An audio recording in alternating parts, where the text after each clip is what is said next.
ang isang batang-bata, Gold Crosser na naman. Ano ba naman yan? Matindi. Gold Crosser na SF Ranger. At matindi. Bago siya nag-Ranger, Gold Crosser na. Mga idol na mga kabataan. Captain Jobert Bisande ng 9th Special Forces Company. So, magandang umaga sa lahat. Ang Captain Jobert A. Bisande from 9th Special Forces Company. So, before ako mag-Ranger, Gold Crosser na ako. So, based doon sa mga experience at mga operations na nakandak dito sa area namin, sa Prosperidad, Agusan del Sur. So, nung time na yon is COVID-19 pandemic.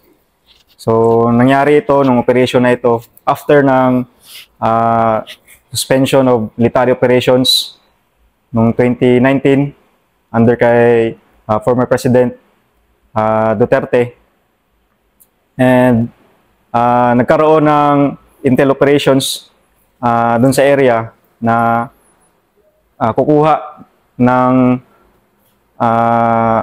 magkakandak ng tactical offensive yung NPA sa area dun sa mga military and PNP personnel na mag-distribute ng social amelioration cash dun sa sitio na yon. Sige nga, sandali nga Bert. Ganun ba katindi yun? Pero hindi pa nag-lockdown nun. Nag-lockdown na ba? Lockdown na, sir. Ito yung una kong war story in the time of COVID pala to. Yes, sir. O sige, ano muna tayo ang mga definition of terms. Pag sinasabi ng nagsishare ng war story yung TO, tactical offensive yan. Ano pa ba yung sinabi mo? Basta pag i-define mo yung mga Yes, sir. Sige, explain mo muna yung terrain. Yes, pero, wow, ito pala itong una ko na Gold Cross in the time of COVID. Banat, Bert. So yung sa area, sir, is malapit lang ito sa sitio kung saan hindi talaga abot ng government o wala talagang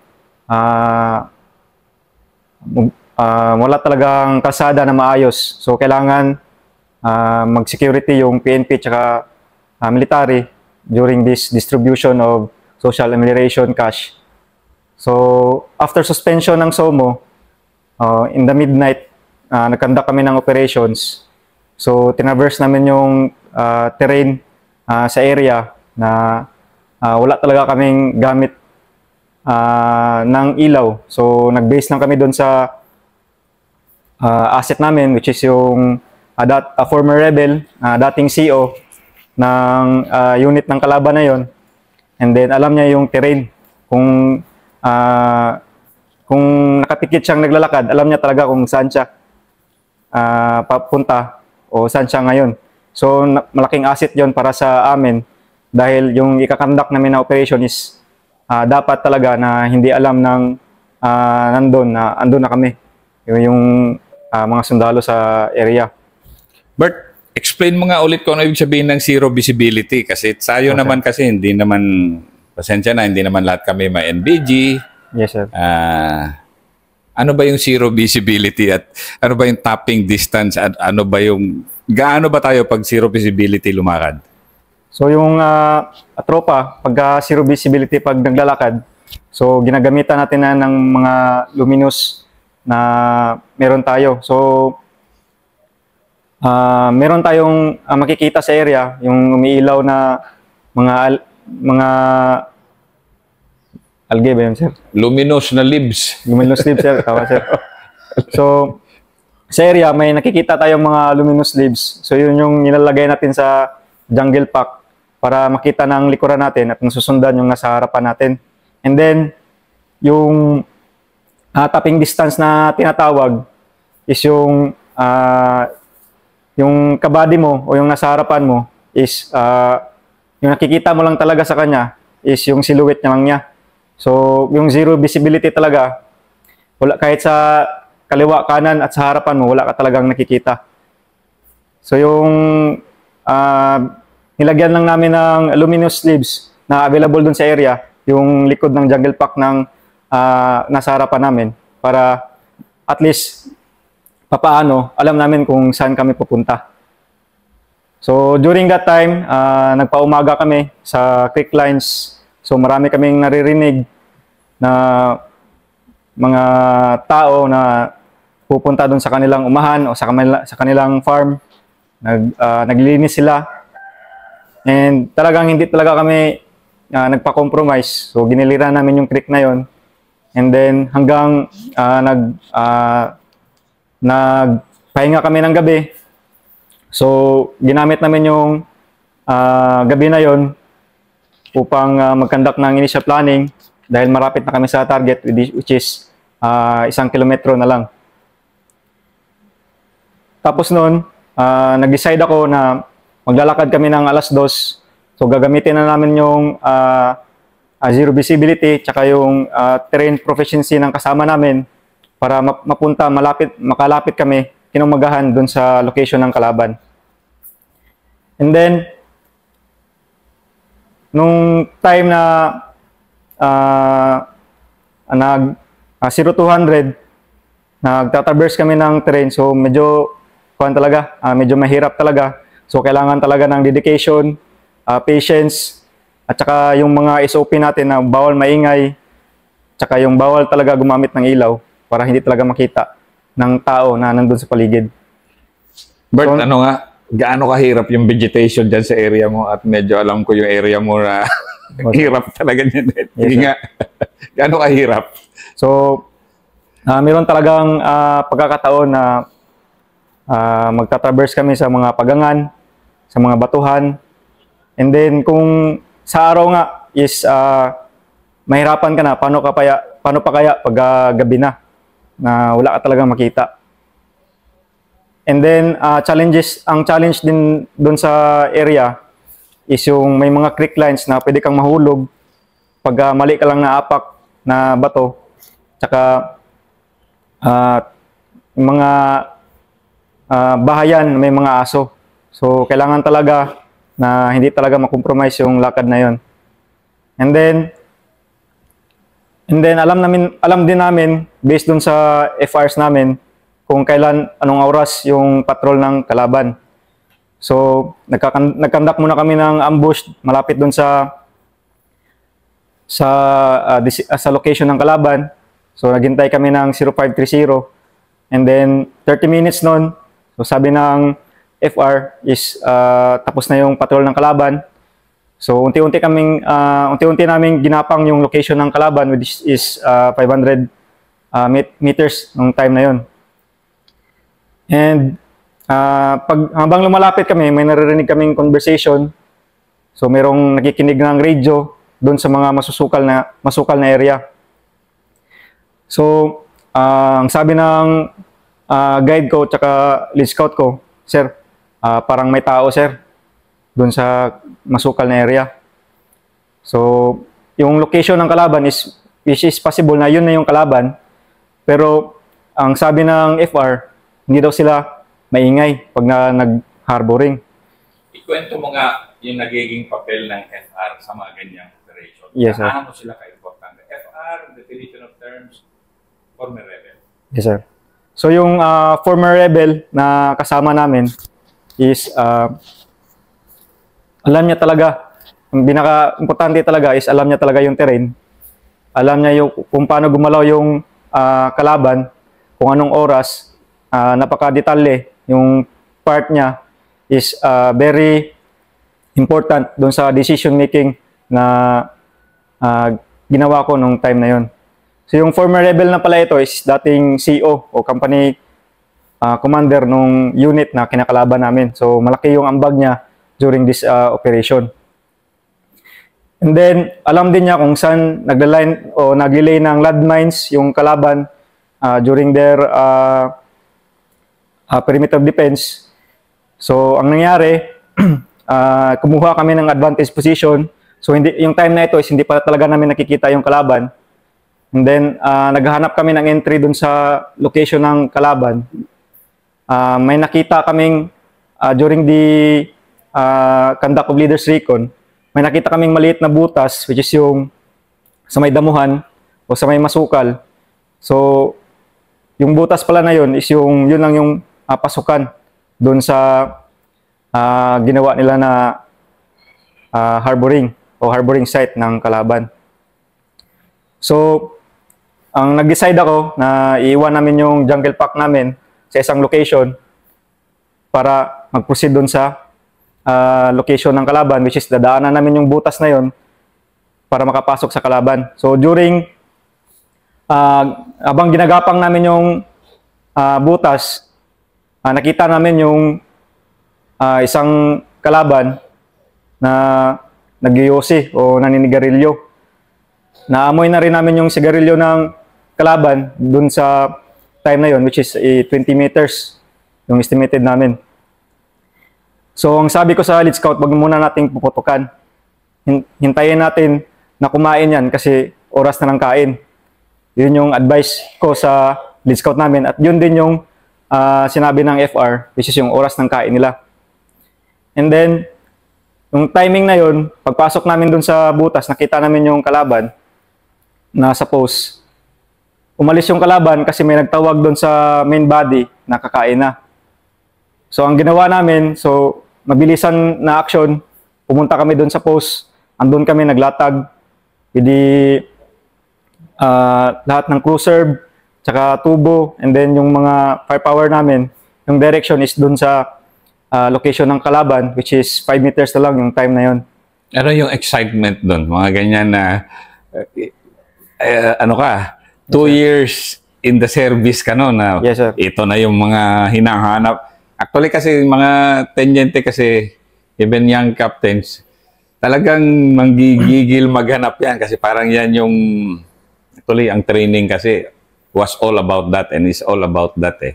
Anong excitement mo na noon na sure shot na to, positive to, may kalaban? Yes, sir. So yung excitement ko nun is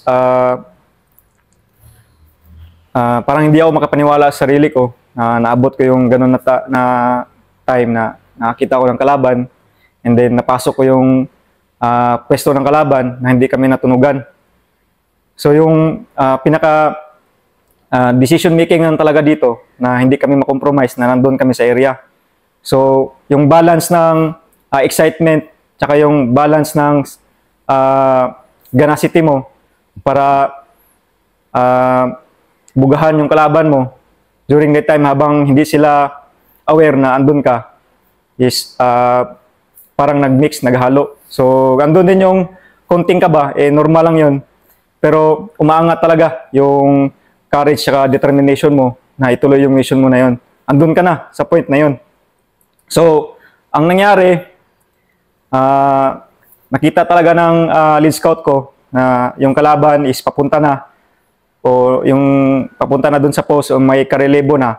So nakalatag na rin yung kalaban nung time na yon para kakain. So yung cue ko dun is pag pumunta na yung kalaban dun sa amin, papunta na, tsaka namin bugahan.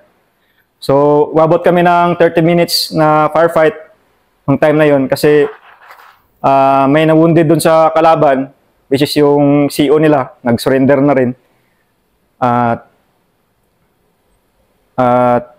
Kino-cover fire ng kalaban using their heavy firearms, which is yung PKM nila. Sige nga, ikwento mo nga, Bert, paano nagsimula yung firefight? Ang nangyari, nasingitan nyo sila sa post. Yes, sir. Doon na kayo pumosisyon ngayon. Yes, sir. So, na-OP-han nyo, OP, observation post, nakikita nyo na sila. Yes, sir. Ilan sila? So, nakikita namin, sir, na yung kalaban is nasa 5, sir. 5 pala yung nasa harapan namin kasi magaling din yung kalaban, sir, is yung ginamit nila na pang concealment is yung mga damo. So, tinutumba nila yung damo. So, may layer yun, sir. May 4 na layer. Hindi mo talaga makita yung likuran. And then, slope din yung time na yun. Tsaka yung bala namin is hindi talaga tatama dun sa pinakadulo ng kalaban. So, ang nakikita lang namin is yung naka-advance na kalaban, which is 5. And then, yung palitan ng putok is may umaabante na kalaban na galing dun sa likod. Gamit nila yung 60 o yung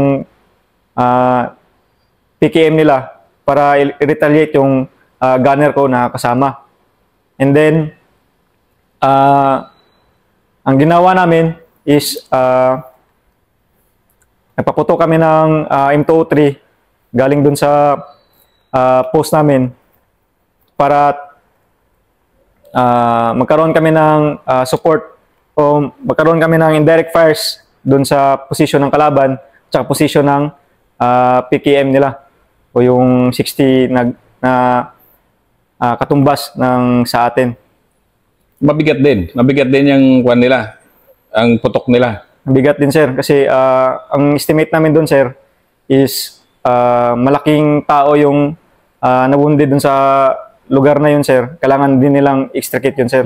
So, magpapaiwan sila ng tao para mag-entertain sa amin habang dinadala nila yung mga wounded nila nakasama palayo sa encounter site. And then,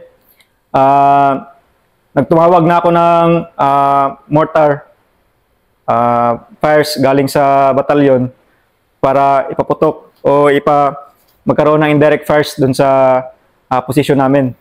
At under kami ng heavy fires. And then, after ilang rounds, so nag-withdraw yung kalaban, nakikita namin sila na sumisigaw, narinig namin sila na sumisigaw, and then, nung time na yun, nag-assault na kami dun sa position ng kalaban nung time na yun. Pagkakita namin sa loob, so... Ano yung sabihin ba ng butas na sinasabi mo kanina? Butas na bato? Butas na... butas, sir. Butas lang siya sa damo, sir. So, hindi mo talaga hawiin, sir. Wala hindi mo halata na ano. Sir. Malit lang siya na butas, sir. Akalain mo, sir, na parang babayra mo lang yung dumaan, sir. Pero hindi pala, sir. Yung dumaan pala doon, sir, is yung tao na, sir. Para hindi talaga makapasok yung kami doon, sir. O hindi namin nalata na andun pala yung posisyon ng kalaban, sir. So, ang nangyari doon, nung pag-assault na namin, so nakita na namin yung pinag-posisyonan ng kalaban. So, maraming naiwan doon. And then, iniisa-isa namin kung yung mga pinagpwestuhan nila. And, more or less, 25 yung andon, which is yung advance post lang ng kalaban yon. So, meron pang post yung kalaban dun sa pinaka-dulo ng ridge line. So, nangyari, nagkaroon ng reinforcement. So, galing sa ibang unit, which is yung DRC, and then yung mga organic teams namin. So, andun na sa area para habulin yung mga tumatakbong NPA galing dun sa encounter site namin. And hindi nalaman ng mga kasama niya na commander nila yung nagdala sa inyo doon? Hindi, Never sir. nalaman? Pero alam nila, sir, na nag-surrender na yun, sir. Yung commander na yun, sir. And then, alam na din ng NPA, sir, na nasa amin na yun, sir. Na ginagamit din namin, sir, para sa operations and din sa mga CMO activities namin, sir. Ilan ang recover at body count niyo doon? Ang na-recover lang namin, sir, is mga baril, sir. So, 5 firearms, sir. And yung body count, sir, is yung nakita lang namin, sir, is yung mga bloodstain, sir. Sobrang dami, sir. So, ang nangyari doon, sir, hinulog nila doon sa bangin yung mga na-wounded nila, sir, para doon sa saluin, sir, para mahila, sir. So, malaking bagay, sir, na naunahan namin sila, sir, kasi meron palang landmine din doon sa area na yun, sir. Ganon. Oo, sir. Sa pinagpwestuhan namin, sir. Malapit, sir. Overall, skill and swerte talaga yung nangyari dyan sa'yo. Yes, and then, of course, yung FR mo. Kasi FR, walang former rebel na guide nyo. Medyo mahirap-hirap yun, di ba? Yes, sir. Ano naman ang kasiyahan mo nun? So, unang Gold Cross. So, masaya ako nun, sir. Actually, sir, tinawagan ko pa yung CEO ko noong time na yun, sir. Siya yung unang tinawagan ko, sir. Sir, nakascore tayo, sir. So, tuwang-tuwa din yung CEO ko, sir. Sabi niya, so wag mo munang ipag-relax yung tropa. So hintayin nyo na maka-expel kayo. Doon tayo mag-celebrate para sa ginawa nyong mission na yan, sa accomplishment nyo. Yun yung sabi ng CEO ko ng time na yun, sir. And then, yung mga tao mo, ano naman feeling nila? so, yung mga tao namin, sir, so, hindi ko sila nakita na natuwa, sir, sa facial expression nila. Parang nabigla din sila, sir, ng time na yun. Kasi yung mga kasama ko, sir, is mga graduate na ng Ranger, may graduate din na ng ISEP ng time na yun, sir. So, di lang akalain, sir, na yung ginagawa doon pala sa FTX natin, sir, is yun din yung ginawa din namin, sir. So, In a way, bakit? sa isip daw nila, sir, para daw FTX lang yung nangyari. Dahil, Dahil ginawa daw namin yung L formation, yung assault, lahat daw ng mga phases doon sa FTX, sir, ginawa daw namin, sir. So, bihira lang daw yun, sir, kasi during the mga operations nila, sir, is mahirap talaga, sir, na makalapit ng position ng kalaban, tapos makapag-assault ng ganun, sir, na doon sa doctrine ng Ranger tsaka SF, sir. ang hirap kasi nun. Yung kadalasan kasi kaya medyo kailangan ng matinding combat leadership kasi bawat encounter situational eh. May ibang magkakaiba, unique. Pero kung yung mga textbook examples mo ay magamit mo sa isang encounter na ganyan, parang uy, okay Yes, talagang masaya. So, sa unang Gold Cross mo, actually pupunta na tayo ngayon kasi ikaw warrior na warrior. SF Ranger. Kasi kita nyo kasi kuminsan sa mga viewers na nakikita nila, SF Ranger. Parang ano kasi yan, elite. Combination ng dalawang ano. And si Captain Bisande, SF Ranger siya. Shift tayo ng kaunti na dito sa second episode mo. Pero yung second episode mo, completely separate. Gusto ko lang explain mo ngayon yung pagiging mabangis na warrior at saka ikaw ngayon, incoming CEO ka, SF ka dito sa Lianga na magkaiba talaga yung ganun na disciplines di ba? Pero yet, kino-combine mo sarili mo ngayon yan. Mamaya yung isang kwento mo, pero ito muna yung paano mo kino-combine yung ganun. Sa'yo, di ba? Warrior yung kalahati. Yes, sir. Community facilitator, yes, sir. yung kalahati. Yes, pero sir. hindi lang kalahati, kailangan kasi isa siyang ganun Nasa isang tao siya sige nga. Using yung ganun din na experience mo Experience mo ngayon. Sir. So, sa part ng pagiging community o civil military operations operator dito sa area namin, sa Lianga, is napaka-challenging talaga dahil yun nga, tinawag itong red flag community, which is lahat talaga ng, by history, lahat ng tao dito is nakuha na ng loob ng NPA. So, bilang isang warrior, tsaka bilang isang CFO, so kung totalahin talaga, hindi lahat ng tao dito is kalaban mo. Meron talagang mga tao dito na nag-iba lang talaga yung ideology dahil sa mga NPA na nandito sa area. So lahat naman ng tao doon sa dito sa Barangay Jatagon o mismo doon sa Kilometer 9, KM16 tsaka KM18 kung saan kami community engagement. So mostly talaga doon is magsasaka. Malayo yung access nila sa benepisyo na meron yung government o yung LGU. So kung totalahin talaga, hindi mo sila lahat kalaban actually. So meron din silang pamilya na pinoprotektahan, meron din silang pamilya na pinapakain, o meron din silang pamilya na pinapag-aral. So sa pagiging warrior, ang kalaban mo talaga doon is yung mga armado. So sa community engagement naman, yung kalaban mo dito is yung ideology. Kung paano mo